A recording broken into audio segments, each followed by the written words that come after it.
is Friday, July 7th, 2017, 7717. If you want to follow us on Twitter, please go to CATEX TV. In the suburbs of Naples, Italy this morning, a 5-story apartment building collapsed. Rescue workers are digging by hand. Sniffer dogs are there.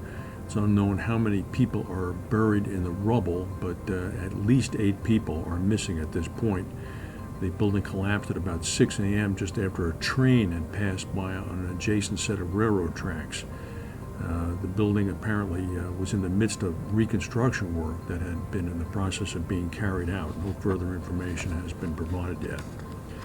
Global crime insurers largely avoided costly claims from the recent WannaCry attacks and the petrovirus. However, CFC underwriting head Graham Newman said, "It's exceptionally likely that we will see an event over the next months that will seriously affect insurers."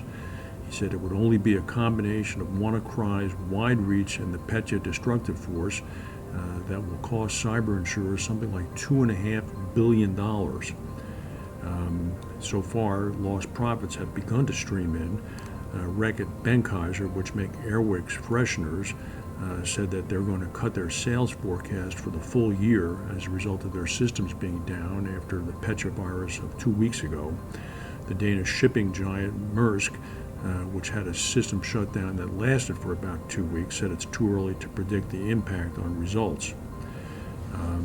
The situation, fortunately, in both instances did not reach the United States, where about 90% of the cyber insurance market is located.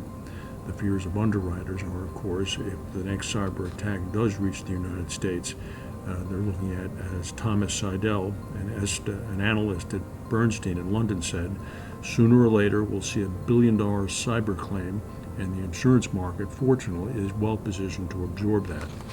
One of the things the insurance market has begun to do of late is to unpackage cyber risk from traditional coverages that are offered, where cyber is usually thrown in as an add-in coverage.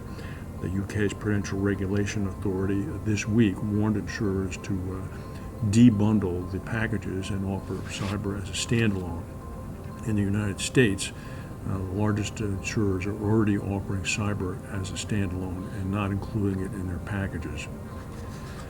Munich prosecutors arrested an Audi employee on suspicion of fraud and false advertising in connection with Audi's emission scandal. Audi is wholly owned by Volkswagen.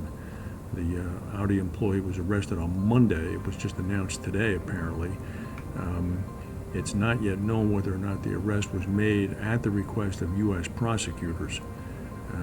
The German arrest is part of a wider probe into false advertising and fraud as a consequence of the software package that was put in to allow Volkswagen diesel cars and Audi cars to escape U.S. emissions control.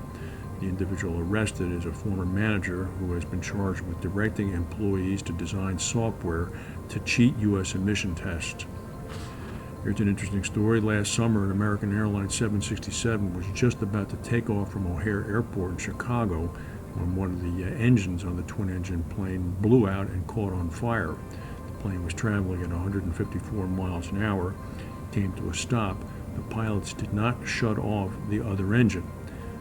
Passengers got up, looked out the window, saw that the engine was on fire, looked out the other window and saw that they couldn't escape that way because the engine was running.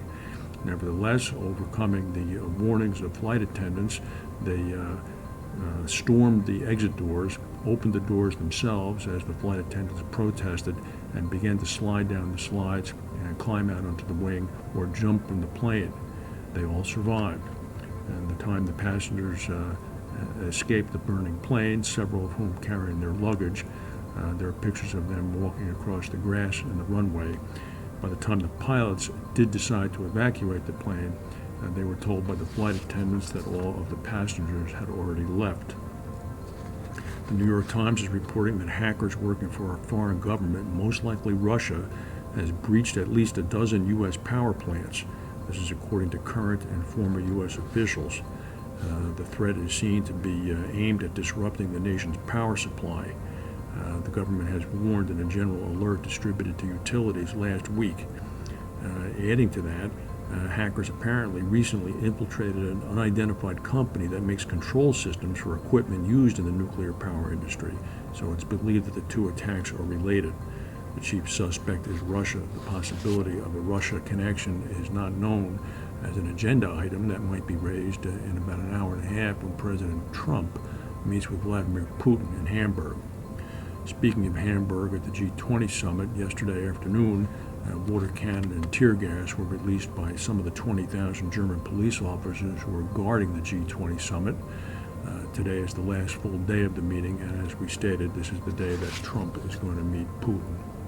That's the news for today. If we have any breaking news, we'll come back and tell you. Thank you for watching, and we'll see you on Monday.